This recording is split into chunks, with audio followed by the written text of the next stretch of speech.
idol, luto tayo ng ginataang suso na haluan ko ng malunggay tsaka sitaw.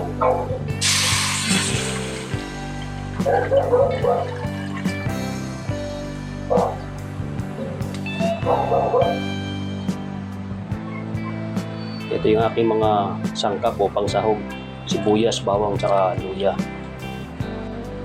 Tapos lagyan natin ng tanglad o lemongrass. Lagyan ng asin. 1.5 teaspoon.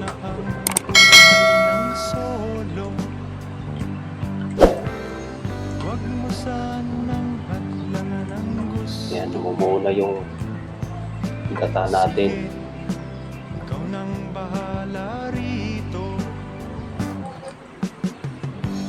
Lagyan natin mga idol. Ito yung suso mga idol. Marami-rami din to. Lagyan na natin.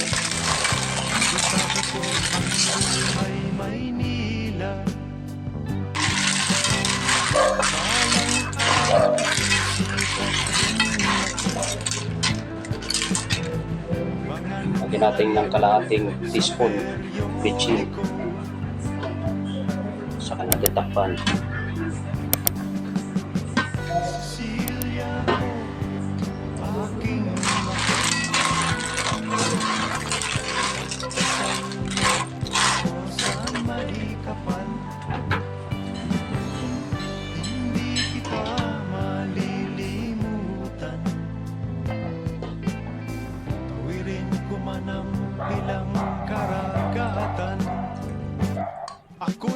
Dalawang cup lang mga idol, 2 cup na purong gata.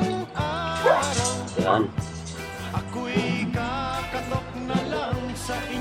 Silagin natin yung sitaw. Ingay yung aso.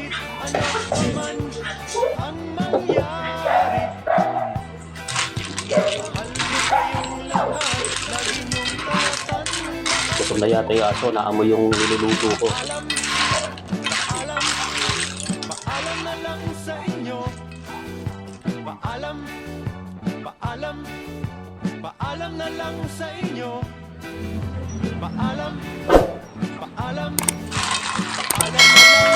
Mga lods, kalapit na rin maluto. Ilalagay ko na yung malunggay.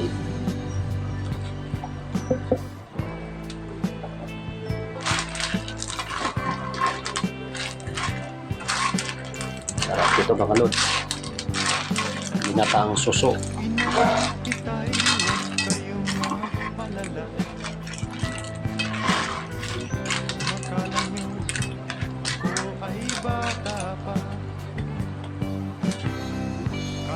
Lagyan natin ng sili. Siling pangsigang. Tikman natin kung tama na yung lasa.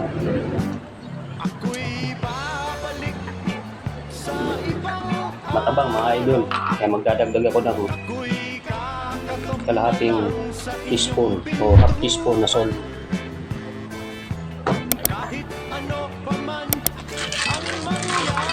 Para pumantay lang yung lasa. Pangit naman yung matabang. Pangit din yung maalat. Tama lang.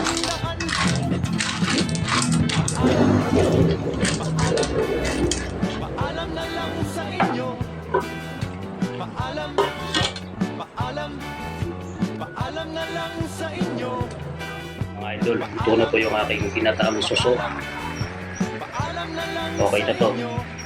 Huwag natin masyadong lagayin yung gulay natin na hinalo.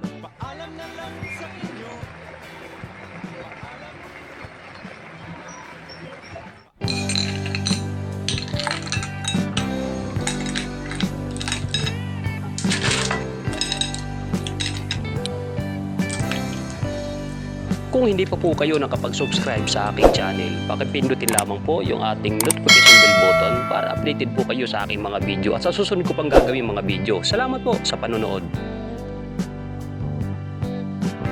Kuya, 22 anyos na ako.